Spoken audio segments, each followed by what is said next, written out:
You are back in the shop with me today, guys, and this week on the channel, we're gonna go over a clamping station that will revolutionize your glue ups. I'm Stoner Ericson from Ericson Design Company, and let's build something. Ta-da!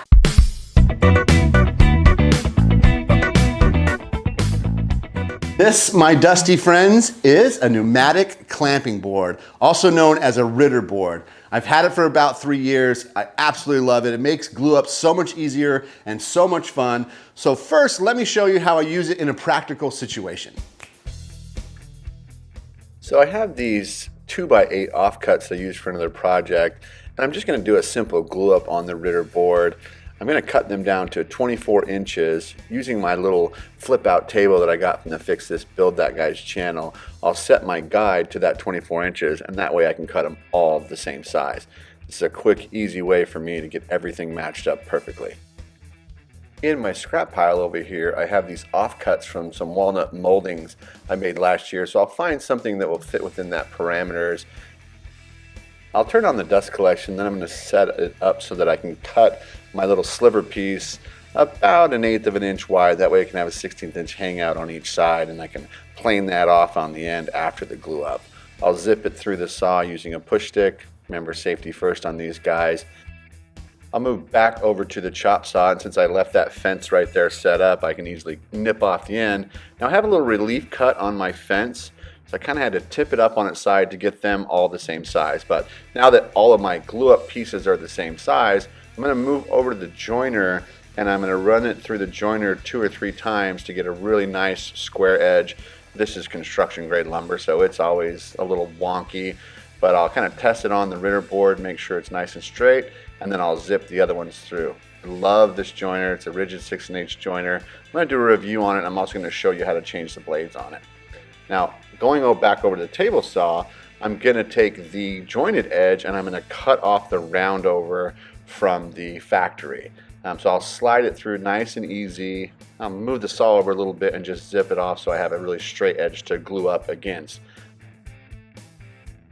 Guys, if you like fun and creative videos like this, hit that subscribe button. Do it, and do it now. I have a ton of fun making these, and I love watching that subscriber count grow.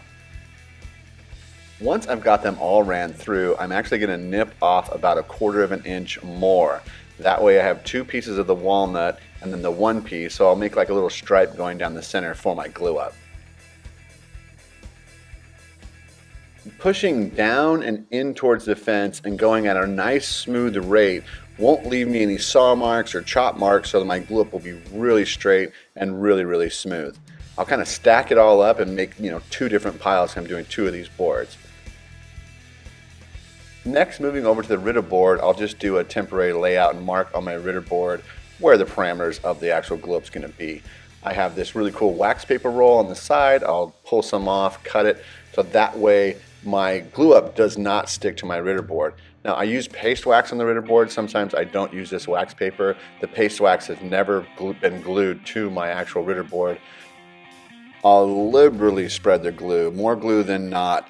Now I didn't come up with the Ritter board. Ritter board is actually a brand of peg boards. I actually saw Izzy Swan, one of my idols on YouTube, build a small version of one of these a couple years ago, and I thought, I wonder if I can do a bigger one, and I did, and it's lasted for 3 years. I absolutely love this thing, but I'll over glue it. I'll put a ton of glue. The strength in the glue is going to hold these boards together.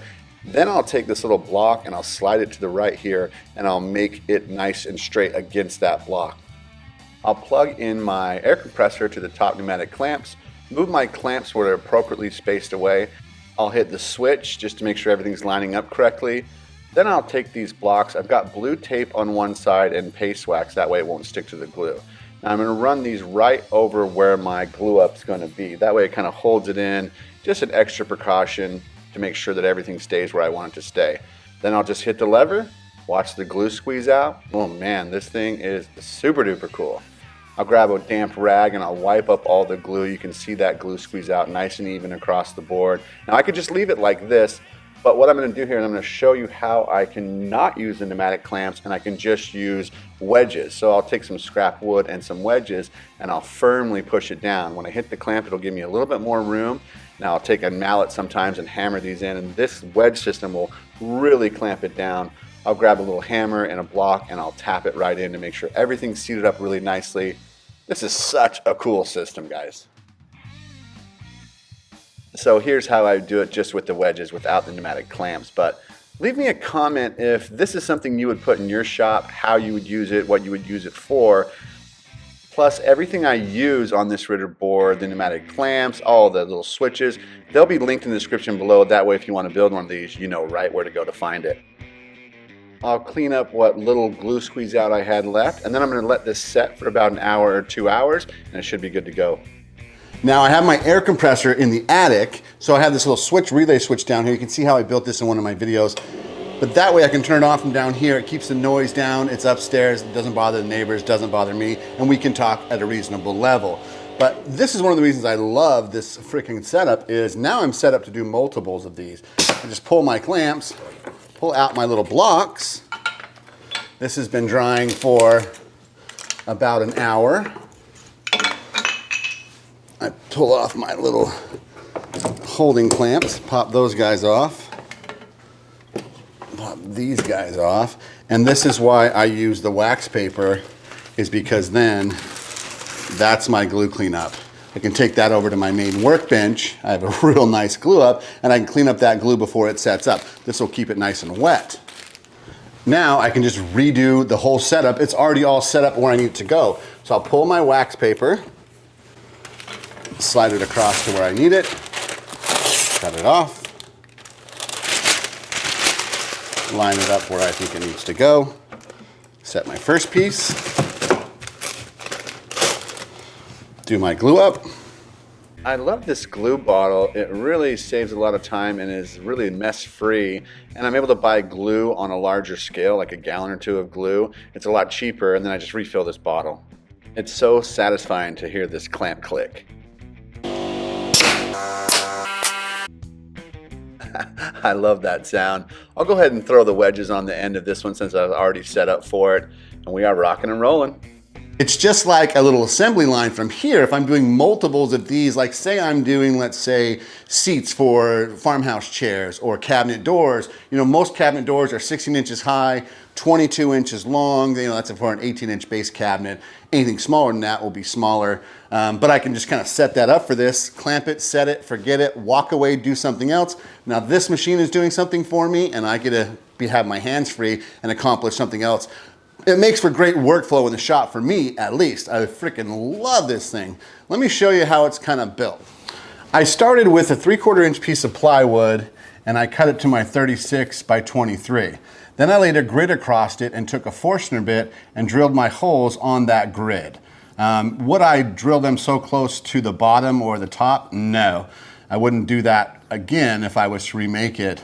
And I thought I would have to remake it. I didn't know it would be this sturdy over time, but it really was.